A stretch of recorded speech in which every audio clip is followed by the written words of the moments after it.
Yeah. Can you fill me in? Let's talk about it. So I'm here with Roxanne from Roxy's Brows in Selby, is it? Yeah, Selby. And I've asked you to come in because I saw your story, not in a newspaper, I saw it on Facebook, which was in a newspaper. Yes, that's correct. So do you want to tell us why you was in the paper? So basically, I contacted Selby Times a couple of weeks ago now, just to bring to attention and ask for help, really.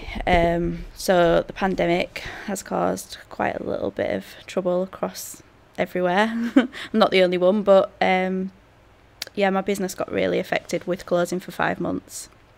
And in that 5 months, I wasn't eligible for any grants or schemes or any help, any financial help. My last hope was the small business grant. When I contacted Selby Council to see if I could apply for it, they just said no, basically, and there was refusing to even dig any deeper or look any further. I have found out since as well it was like discretionary. So that there was actually 2 grants they could have given me. They could have given me the small business grant, and then they could have also given me a discretionary grant, but they said no to both as well. So you've started your own company. When did you start it? I started in June 2019. Right, okay.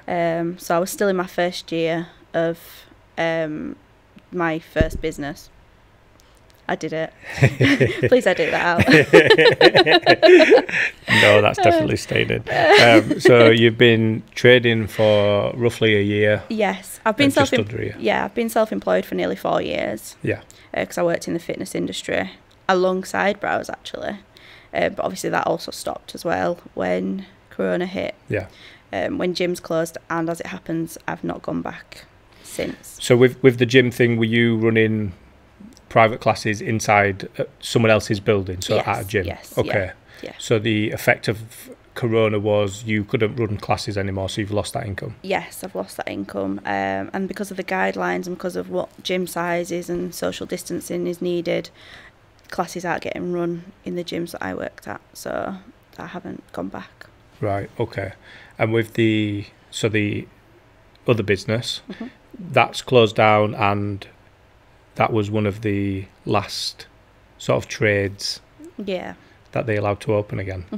Do you agree with that? Or? Yeah. August the 15th we was allowed to reopen. But do you think it should have been sooner? Oh gosh, yeah. Like I said, we thought we was going to open up with hairdressers on July the 4th, and then it soon became apparent that we wasn't even considered to be in the same category as a hairdresser. People could get the fringes cut, the beards trimmed and things like that, but we weren't allowed to do eyebrows or lashes. Yeah, my tattooist said that his shop, so any tattoo shop and any beauticians, is probably the next cleanest room, building, trade after sort of hospital surgery rooms. Yeah, absolutely. I mean, before Corona, we sanitise all those tools, all those hard work surfaces and things like that. Our chairs get wiped down. We had masks before coronavirus and the pandemic, and before it was mandatory to wear them. Granted, we didn't wear a face shield, but like I say, we did have masks on. Always using hand sanitizer, hands getting washed, etc. So yeah, 100% agree with that. It makes you think, if masks do work, what would the issue with someone being sat in a chair in front of you if you're both wearing masks, getting their eyebrows done? There shouldn't be an issue, should there, if masks work? Yeah, exactly. Do you think you could work in a face shield doing that sort of thing? It's hard. Yeah. It is really hard. Are you having to do that now? Yeah, Right, absolutely. okay. So it's a face shield and a mask. Wow. It's hard because the glare from the lights. I have to use a ring light. So there's a lot of light in my studio, and it just bounces off the shield all the time. Forever squinting, those hooded eyes. Having to sort of like step back, get in closer and move about a lot more. So have you been tempted to do anything sort of outside of lockdown? Was it how bad did things get? So you've lost after your first month where you've not got an income. Mm-hmm. Did you have people saying, what if we just come to your house and do it? Or Yeah, absolutely. I mean, I live in a built-up area, so it was an absolute no. I wouldn't risk prison and a fine, and health and safety of me and my family. Yeah. My dad's health isn't the best, so I obviously I couldn't see him during lockdown, but my end goal was to go see my family as soon as I could. And if I'd been in contact with someone and risked passing the virus on, I wouldn't have done it. Yeah. I just wouldn't. Okay. I know lots of people were sort of trying to find ways around things, or and it's weird because we've never been in this situation before. Oh, absolutely. Blind leading the blind, really. Yeah. It just feels like we don't know what we're doing, so we're just gonna make something up and then see how that goes, and then we'll do something else again in however many months. So after 5 months, was it? Yeah, 5 months it was closed. And what position were you in there? So how have you tried to handle it throughout lockdown to try and sort of stay up and running? So I actually did look for a job during lockdown, obviously, so that I could reopen, because we had PPE. I had to renew a lot of my stock, so tints and things like that needed renewing. Got shelf lives on them, and if they'd been open previous to lockdown, they needed replacing. But it was also the anticipation of, are we opening in July? Okay. Then we got told August, and then less than 24 hours later, we got told that we wouldn't be opening. We thought we was then opening on the 1st. And then Boris Johnson did an announcement midday to say that, no, you won't be opening tomorrow. And again, like, things have, like, expiry dates and shelf life, and we'd already bought all this PPE, restocked, etc. Spent hundreds of pounds that I didn't have coming in to get ready to be opening again, and then to be told that we'd be closed. So, yeah, I did look for a job. I was unsuccessful. Luckily, like, I did have my partner, and who was working and did keep working through lockdown, so that was a bonus. But then again, it came with that an added risk that he was working. Could he, like, get the virus, bring it home? Yeah. There's always that as well, with all the new track and trace. For example, if I get a client that messages me and say, oh, sorry, I've tested positive, I have to then self-isolate, I have to close my business again. So, did they give you a reason why you wouldn't get the grant? Did you try for furlough? I couldn't get furlough. Because you're fully self-employed? Yeah, fully self-employed. Right, okay. So that was a no-go. I tried for universal tax credits. As mentioned, I live with my fiancé. We're not obviously married yet. But because he still had a job, he was still earning, didn't qualify for universal tax credits. The next thing I applied for was job seekers allowance. But the government came back straight away and said, no, you can't claim that. And the reason they gave me behind that was that the law wouldn't allow me to. Now, I just left that. I didn't look into it. I just got a letter through the post saying the law will not allow you to claim job seekers allowance. So I just left that. Then there was a self-employment grant. I knew I was qualified as I'd been self-employed longer than the 3 years that the Chancellor said you needed to be. However, every time I went onto the eligibility checker, it kept saying you're not eligible. I had to wait until the end of May, beginning of June to find out why I wasn't eligible. And obviously getting hold of the government and things like that was quite hard during lockdown. Obviously they was all working at home as well, and obviously a backlog of hundreds of people, do you know what I mean? So when I eventually did get hold of someone, I could actually hear, like, his voice. He was quite shocked, and he knew obviously I was going to be upset. He said, you're just not eligible and there's nothing I can do.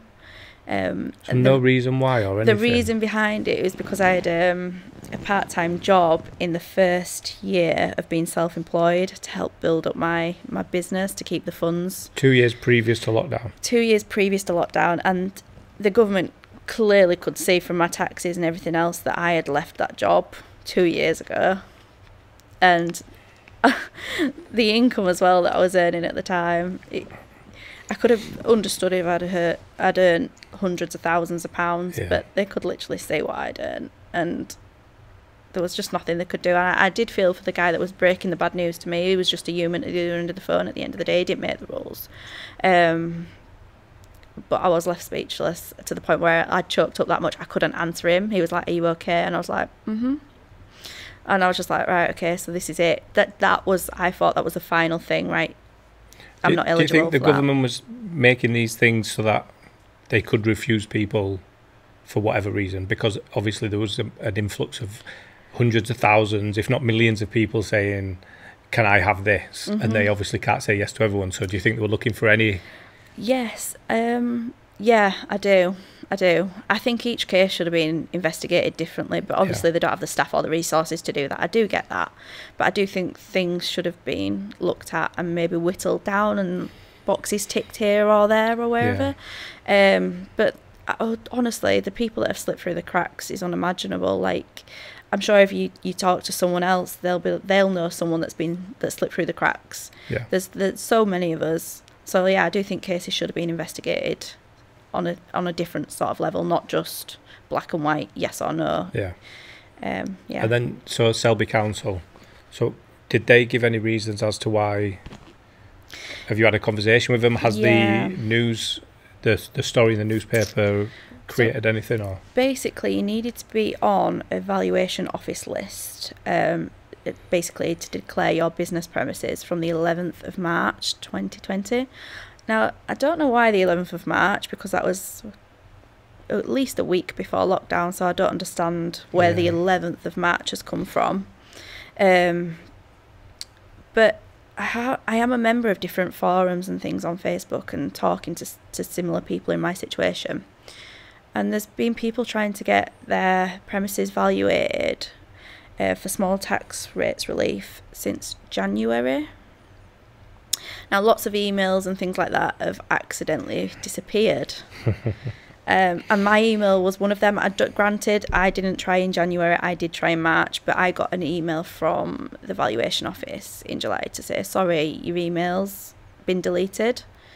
Now, it's the 21st century. If you can't retrieve an email, you need to go back to school. But yeah, so I got this email, and apparently their system only gets updated once every week on a Tuesday evening.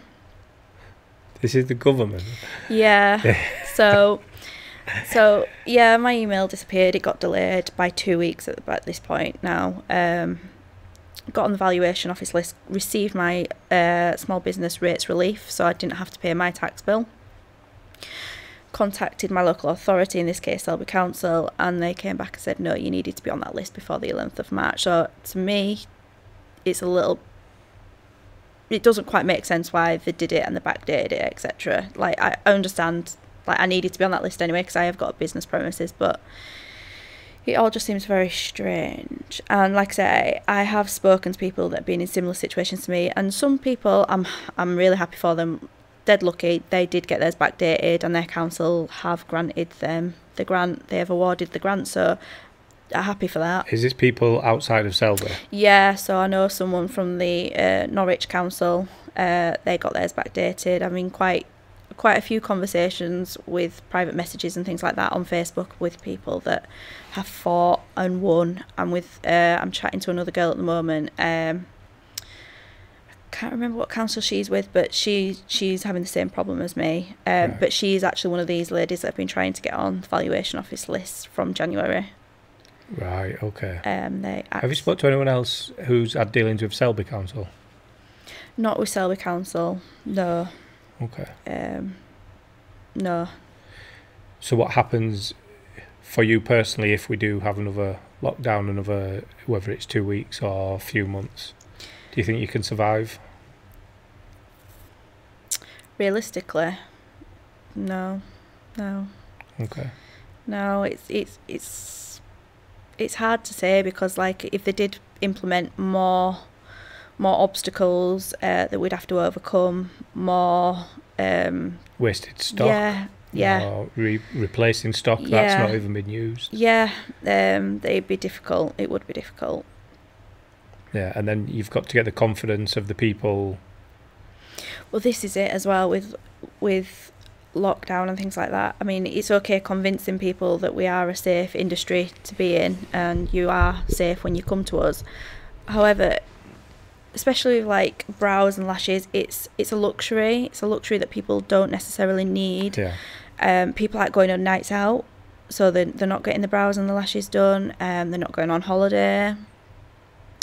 And during lockdown, I'm sure you'll have seen them yourself, lots of tutorials on how to do your own brows and things like that at home. Yes. Yes, so this would be a good time to mention. So I've got 2 people who I spoke to leading up to you come in to see us. One of them sent me voice messages, so I can't read out what she said. But the gist of it was, if there is another 2-week lockdown, she will be closing for good. She can't survive another 2 weeks without money. And she's been running for a good few years. She's got she has apprenticeship, young girls doing apprenticeships with her. She has tattooists relying on the upstairs part of her building, and she said that if it does happen, then all that will end. I'm not going to read all of Diane's message out because she's got quite angry in it. I asked Diane because she has been quite outspoken on social media about it. And she said it's really hard for us as a salon / small business. People forget that everything has a knock-on effect. She's lost all her holiday trade, like you've just mentioned, people wanting to go abroad, proms, which would have been in the last couple of months, or sort of summertime, potentially all the Christmas bookings, depending on what happens if we do have more of a lockdown or not. People are no longer having makeup or lashes done for nights out, which you've mentioned. And she was lucky enough to get a grant, but it only covered the time that she was closed, nothing like the stock and all the rest of it. And then she said the thing is, the beauty industry doesn't bring in enough revenue to the big wigs. I was not going to read that bit out, but I will. So they don't care. It's potentially known as an easy cash in hand job, but for us that can't claim every benefit going whilst working 16 hours and taking a rest in quiet. This is real life with major knock-on effects that are just detrimental to us. The amount of times people say, I've bought a machine now at home and I'm doing my own, which is, again, what you've just mentioned. Yeah. So it's obviously not going to be the end of the beauty industry after lockdown, but do you think it's going to have a long-lasting effect if people are doing their own? Because you find that everyone has their own little comforts, regardless what it is. If you're, I don't know, if you have nothing, you know nothing about mechanics, but then you think, well, I'm in lockdown, so it's a perfect time to learn, or I'm going to learn how to service my own car, and the boredom mixed with things being closed and unavailable. Yeah, absolutely. It is quite frustrating. I think more than ever now we all need to shop local, use local businesses, because we don't know what's going to happen, but obviously what has happened has really affected us all. Please stay away from the home brow kits. Yeah, and also just to say, I've seen some people who've done the home brows and they look terrible. So leave it to the professionals. Yes, please do. Go and see Roxy's brows in Selby. Tell her Phil sent you, and you won't get a discount, but it'll be nice to see how a surviving many people, business. Yeah, and like you say, we do need to sort of step in and support local people, local businesses. It's difficult to do sometimes, but I think we do need to make an effort. We've been going to butchers, local butchers, for all our meat more recently. Yeah. I mean, it was when the weather was nice and we were having barbecues. Yeah. But I think when you start to do things like that, you realise the convenience and the quality difference. You know, you improve the quality of the stuff you're buying. It might cost you a little bit more. Yeah. But the ethical side to it is worth that. Also, I'll just touch on it. It's, if you are buying these home kits, they are a chemical process, and there is a reason why I've got qualifications and training, and I've paid for all that, and I've been doing it over a year. So there's a reason that you need to be qualified to use these kind of products. You only need to put in Google a bad reaction to tin or lamination, and it's people's eyes at the end of the day. It's your health. Yeah. And that being said, that could put you in A&E, putting you at risk. So the patch testing that you're having to do now, so yes. What's that? So basically, so this is for people who might be doing home kits who don't do this, to see Yeah. if that is going to be a problem. So basically, a patch test is just a little sample of the products we'd use. Usually, it'd be on the crease of your arm. That's to see if you have any reaction towards the products that we use. A reactive patch test would be redness, itchiness, that kind of thing. And a lot of these home kits, they advise in the instructions to do these patch tests, but I can honestly say I don't think I've seen one person do a patch test. You put that on your brow area or your lashes, because you can get home lash lift kits as well. The adverse effect of a bad reaction is honestly a swollen face, swollen eyes, blistered skin. Honestly, it, like I say, just pop it in Google. It's terrible. It looks disgusting. So I personally, my profession, do these patch tests just to make sure that doesn't happen. I've had clients come to me and they've had, oh, it's just a little bit itchy or just a little bit red. I won't perform the treatment. Like I say, once that's on your face, it's close to your airways, it can cause a lot more damage. Yeah. So, yeah, patch tests are important. Okay. So, you're going back to Selby. You are currently open, but there's a chance that things might change again. Oh, absolutely, yeah. So what are you, like, what will you do, sort of? Are we going to have to look at employment again? Are you going to have to look for that I am at a the job moment. somewhere? I am looking, yeah. So I'm hopefully looking for a part-time job with set days and set hours. That way I can keep my booking system open and clients can still book in. Outside of your working hours, yeah. So, for example, if I got a part-time job where I worked Mondays, Tuesdays and Thursdays, that'd be great. I could work the other days in my brow studio. That being said, though, getting a part-time job where you've got set days, set hours, is quite difficult. I definitely know in retail you won't get that. It's been about its flexibility and being able to work late nights, weekends. You'd very rarely get a job where you can just have set days. That wouldn't work for me because, like I said, I wouldn't be available for clients. I wouldn't be able to tell them when I was available in advance and things like that. So it'd be very messy getting clients booked in. And like previous jobs in retail, they ring you on your day off, can you come in, etc. And obviously, with a lot of people making redundancies and things like that, if you are in employment and you're not as flexible, you run the risk of being the first out the door. Yeah, you do. So, yeah, if you're always busy on your days off, even though your days off are your own and that shouldn't affect it. If you've got somebody who is willing to work the days off, then yeah. So what can we do about Selby Council? So if have they said anything about support if we do go into another lockdown, or? No, there's nothing now. There's a little statement on their website saying all grants are closed, there'll be no more applicants, so that's that, done. I did a little bit of investigating about like if there was another lockdown, small business, small grants of up to £1,000, I think it was. There was certain criteria again that you had to meet to get that. So again, I would be unknown if I was eligible for that grant, because I know with the second self-employed grant that they released not long ago, I think it was 17th of September they released it. You had to be eligible. There was the same eligibility criteria as the first one, so I didn't meet the second one. So wow, there's literally nothing. It's ridiculous. I'm just trying to think if there's any, like, even, I know this is going to sound daft, but even if realistically, £1,000 for a business that could be shut for up to a month is not really anything, is it?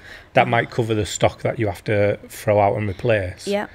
But there's everything else that goes, and I just wonder where they get the numbers from. There was something on the radio about if you're struggling and you're a low income, we can give you 250 quid, so you get a one-off payment of 250 quid. And you just think, if you're like, yeah, it's nice to get 250 quid for nothing, but does that mean then that you get nothing else? Yeah. Do you have to pay that back? Is it? And where's that number come from? How's that? You're out of work for 6 months, but here's 250 quid.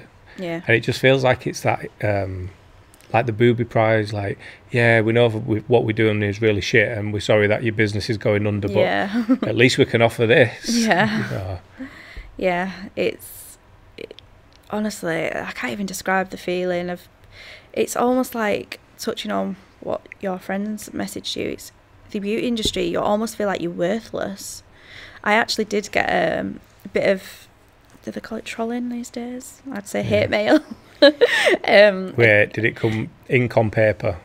No, online. Oh wow, you just sounded really old then. Or I sounded really old. I can't. When I watch it back, I'll decide which one of us sounded really old. It's probably me. I had a guy message me saying, I don't know if I'm allowed to say this, may want to edit it out.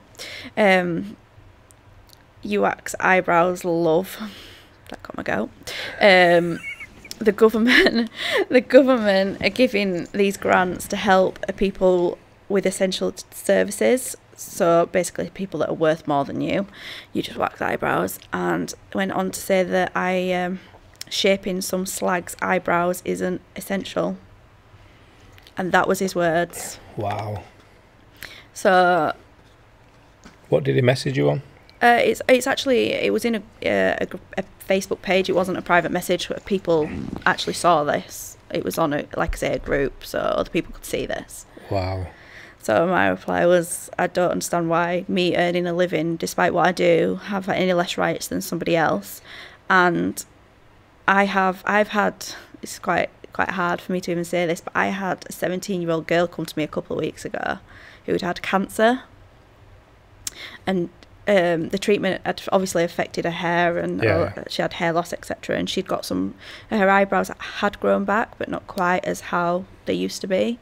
So she came to me, a 17-year-old girl with low self-esteem, wanting me to do her brows for her, which when she told me, like, I choked up. I just wanted to hug her. Obviously, Corona can't.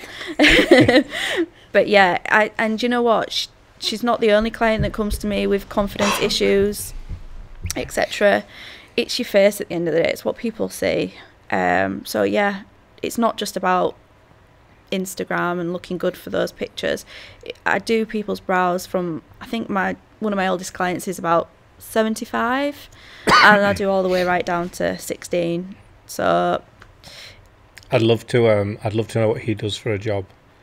Do you know what? He's not even in the Selby area. He was on a Selby Facebook page, and I think he lives in Spain. But I always wonder what goes through people's heads that they can't just scroll past a post while they have to feel like they have to jump on and say something. Do you know what? I think I'd have had more respect for him, and maybe I think respect's a bit strong, but I think I'd have probably kind of understood where he was going with the essential services part. Like, I understand eyebrows are not essential compared to obviously like our NHS, police, whatever. But it's the fact that he went on to call your clients, my clients, slags. And like I said, if that young girl had seen regards to the cancer patient, like, it might not be essential to somebody, but it could be essential to somebody else. It's how I make people feel. So confidence, so that sort of inner worth, that feeling where someone gives you a compliment because your eyebrows look good, all that sort of self-esteem that comes with something like what you do, is no different to a retail shop being open and someone buying a dress that they look nice in, or a man buying a shirt that fits them really well, and it's that the ability to compliment somebody on something. And I just think, especially after lockdown, like, so many people were, I can't wait to get my hair done, I can't wait for this, and it's all the little things that make people feel better about bad situations. So yeah, I'm definitely on your side with that. And I just think once we'd got past the whole lockdown and all the essential stuff were open, and then we started drip feeding other things back in, then what's the difference between what you do and a spa or a pub? Exactly.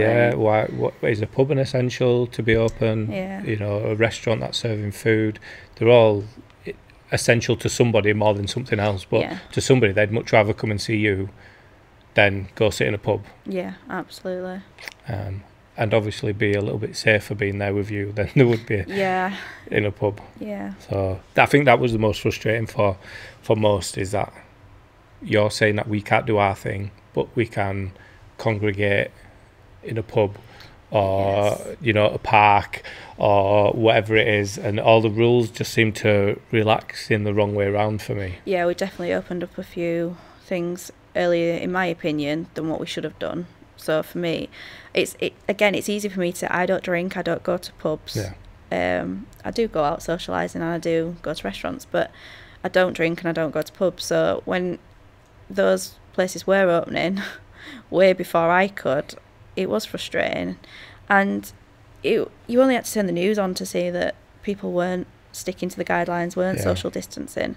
I walked past a local pub when I was out walking my dog one Friday night, and people were playing pool, and at this point I don't think darts or pool and things like that were actually allowed. Yeah, you're sharing a queue. Yeah, leaning across a table and moving about.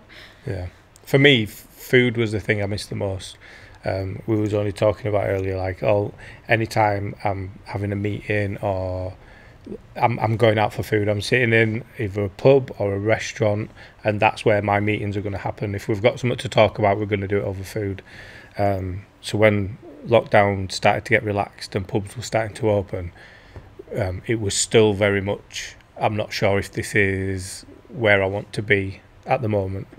So it was a while. I think I went once when it opened, and then it was a while before I went back, and it was, like you say, there was no sort of respect that you all right, so you have to put a mask on when you leave the table, but then you go and you stood shoulder to shoulder next to somebody in a toilet, or you're touching glasses and cutlery and bars and menus and everything else. So it was all a bit sketchy. But I've always been the one who sort of, if nobody knows what they're doing, then we have to sort of wing it. Yeah. We have to wing it. But there has to be a level of common sense that goes with that as well. And I think that's what we've missed with most of this.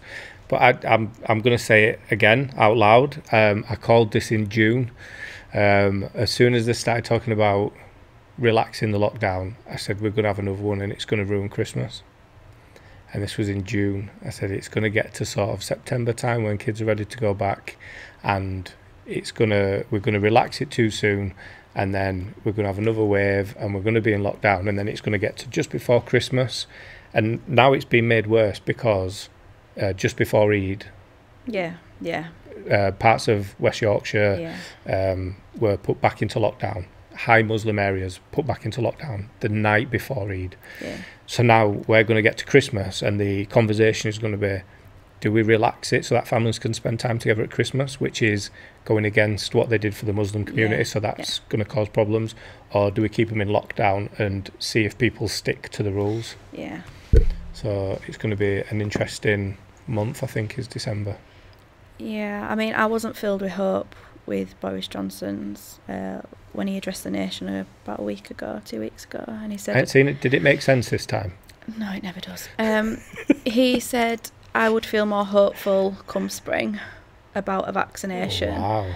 So obviously, like, we watched the news after he'd addressed the nation, and he was saying about how so we're going to be in this situation for about a year.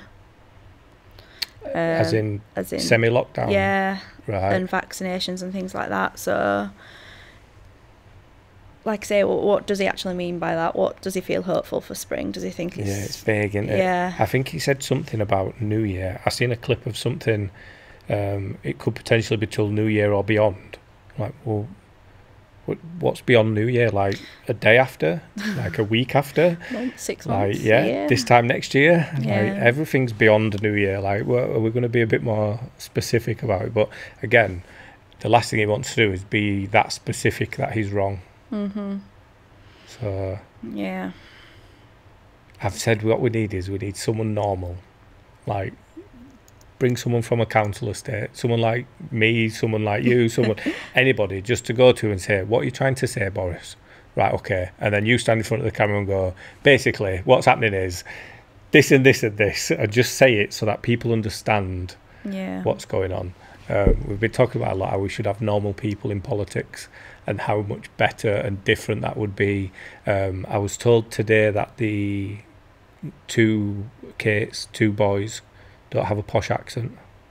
The two princes, Kate and William's boys. Oh, right, okay. So apparently they don't. Is it her sons that have just been? They've never been heard talking on camera before or something. I've never heard of them. So apparently they've been heard talking on camera and they don't have like a posh accent.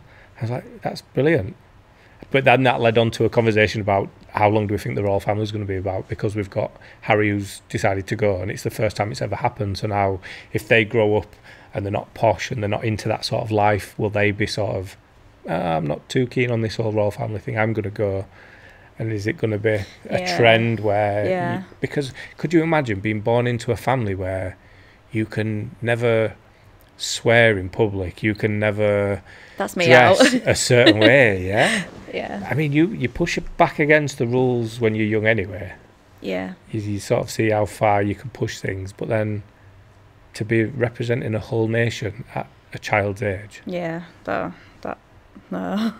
Yeah. Breaking a sweat thinking about that. Yeah, I definitely couldn't do that. Okay, so, I mean, I want to apologise. I've not done anything wrong to you, but it's a shit situation that you're in. I know that you wanted to come and talk about it because other people will be going through the same thing. Yeah. And it's a way of showing them that, you know, we are trying to raise awareness. We're trying to show people who might have some sort of power to make better decisions in future that this is how it's affecting people. You're lucky in the sense that you've got your partner. Yeah, I mean... which has helped you up till now, but if it does go lockdown again, then... One thing I've not actually touched on is we had savings to get married next year. Right. Luckily, I say luckily, I don't know how lucky I feel about it actually. We was going to go to Las Vegas and get married. Now, we started looking in February, March, just gone. But we went into the travel agent to maybe book something and they said, oh, we want to get married in May. And they said, oh, they don't release dates until 11 months before. So that means we needed to like start looking about June time. So we went away, we didn't book anything. But that was our plan. Obviously then lockdown happened. And like I say, we hadn't actually booked anything, so we still had that money. And that is pretty much what we've used to pay our mortgage, our bills, stock, PPE, to be able to eat really. That's what we've used during lockdown, but that has gone now, so we are back to square one. So the prospect of us getting married next year is absolutely, despite Corona or anything, if we woke up tomorrow and it had gone, we won't be able to afford to get married next year. So that's a little bit heartache in itself. But if we did go back into lockdown, obviously the pot's empty now, so yeah. So it is what it is, and hence why I am looking for employment. Right. So hopefully things are going to sort of relax, business can get back to normal. Anyone who's watching who's going through something similar, give me a shout if you want to come and talk about it, or if we can think of a way that we can support people. I'm not sure what that looks like, whether it's, I don't know, getting people talking about it in a way that we can then take it to councillors and say this is the effect that a no decision has on small businesses. I'm sure they already know, but knowing and hearing are two completely different things. So yeah, if there's any way that, what I'll do is I'll put Roxy's number at the at the bottom of this, so if anyone wants to ring her and talk to her, then I want it. You look really nervous then.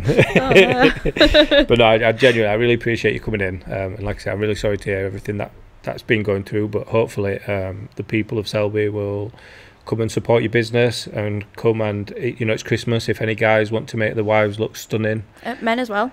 If any men want to come and look stunning, not that your wives are already beautiful, but if you want to make them feel better about themselves, then you can send them over to Roxy and she will spruce them up for you. I don't know if that's the right way of putting it. But yeah, pamper. Let's go for a pamper. We'll go for pamper rather than spruce up. Yeah, okay. Yeah, pamper sounds better. Definitely sounds better. But yeah, genuinely, I appreciate you coming in. Thank you for having me. Not a problem at all.